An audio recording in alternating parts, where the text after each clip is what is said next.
6 सितंबर यानी कि यौम दफ़ा वाले दिन सेनेट सेक्रेटेरिएट जो है उसने पीपल्स पार्टी के सेनेटर शहादत अवान साहब को कहा है कि जो आपने रिक्वेजिशन दी थी सेनेट का इजलास बुलाने की, हम उसको एंटरटेन नहीं कर सकते क्योंकि हमें इसमें सेनेटर रज़ा रबानी, फ़ारूक नायक, पलवशा मोहम्मद ज़ाल ख़ान, रुबीना खालिद, शमीम आफरीदी और मोहम्मद अकरम साहब जिनका ताल्लुक़ नेशनल पार्टी से है, हमें इनके जो दस्तखत हैं वो थोड़े मशकूक लगते हैं। तो इजलास नहीं बुलाया गया, जिस पे पीपल्स पार्टी कह रही है जी कि हम तो सानिया जड़ावाला पे बात करना चाहते थे, आपने इजलास ना बुला के बड़ी ज़्यादती की है।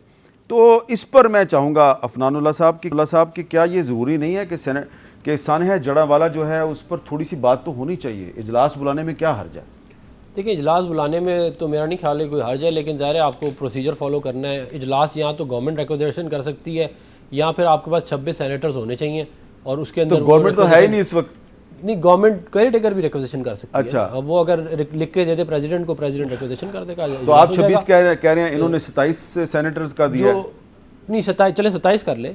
मैं ये कह रहा हूँ कि वो 27 के अगर सिग्नेचर मैच नहीं कर रहा है तो वो तो ज़ाहिर है फिर वो तो जिसने इसकी मैनेजमेंट की है उसी से ही पूछा जा सकता है कि वो क्यों मैच नहीं कर रहा है। ये तो मैनेजमेंट का इशू हो गया। पीपल्स पार्टी और मुस्लिम लीग नून के इख्तलाफात का एक नया पहलू सामने आया है। नहीं, लेकिन हमें तो हमें इसके अंदर शामिल नहीं किया गया। हम इस सारे मामले में शामिल थे नहीं। पीपल्स पार्टी का अपना इनिशिएटिव था, ठीक है, उनकी अपनी जमात है, वो अपना इनिशिएटिव ले सकते हैं, लेकिन हमें इसमें जो है वो शामिल नहीं किया गया था। अच्छा, अबड़ो साहब, आपका क्या ख्याल है? आपकी पार्टी के भी 28 मेंबर हैं सेनेट में, आप सबसे बड़ी पार्टी हैं, तो आपका नहीं ख्याल कि सानिया जड़ावाला पे बहस होनी चाहिए? देखिए, बिल्कुल होनी चाहिए। सानिया जड़ावाला तो अपनी जगह, और भी यहाँ इश्यूज बहुत हैं ना।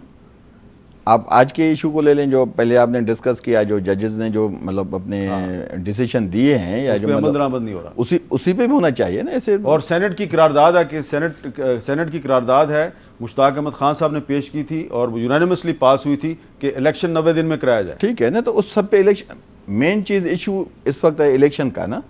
तो सेनेट के इजलास में कोई कबात नहीं होनी चाहिए। लेकिन मुझे तजुब हुआ कि ये जो मतलब 27 मेंबर्स के साथ उन्होंने जब रिक्वेजिशन दी है तो सेनेट चेयरमैन को बुलाना चाहिए इजलास एक्चुअली, क्योंकि ऐसी एक रिक्वेजिशन आई थी 23 दिसंबर 2022 में।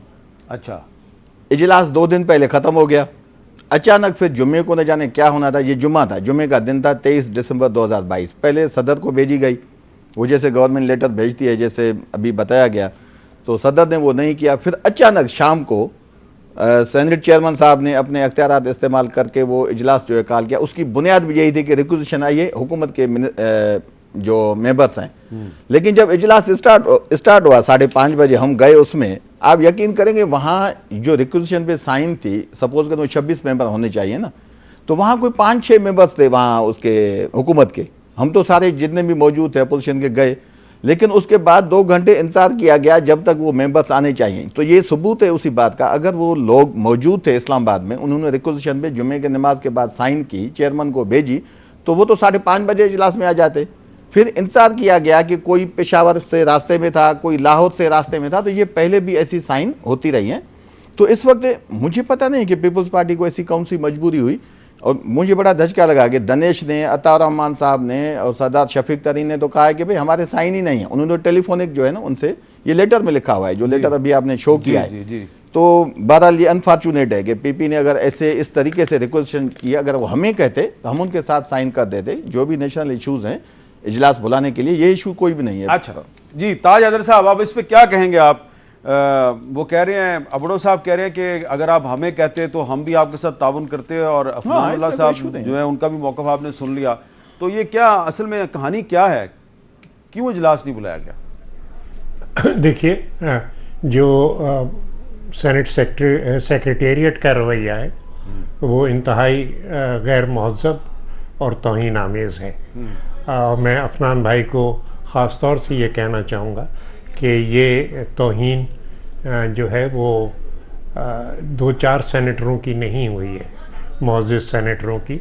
ये तौहीन पूरे सेनेट की हुई है कि सेनेट सेक्रेटेरिएट जो कि इलेक्शन के वक्त दीवारों में कैमरे लगाता है बूथ के ऊपर, जो कि कमेटियों की रिपोर्टों को 2-2 साल रोक लेता है, जो कि हमारे मोशंस को बिल्कुल ही गायब कर जाता है, मरदमशुमारी पे जो हमारे मोशंस थे, और उसको ये इजाज़त देना कि वो सेनेटर साहिबान की तौहीन करे, मेरे ख़्याल से ये जो है वो काबिल एतराज़ है और काबिल मज़म्मत है कि हम इस तरीके से सेनेट सेक्रेटेरिएट हमारे साथ करे। और लेकिन इसके पीछे एक पस मंज़र है, बहुत आगे की बात है। वो ये कि ये मामला जो था ये अक़लियतों पे, एक खुसूसी अक़लियत पे और तमाम अक़लियतों पे जो ज़्यादतियाँ हमारे मुल्क में हो रही हैं, ये इसका था। और इस पे सेनेट के ऐवान को ये मौका नहीं मिला था कि वो जो है वो इस पर गुफ्तगू कर सके।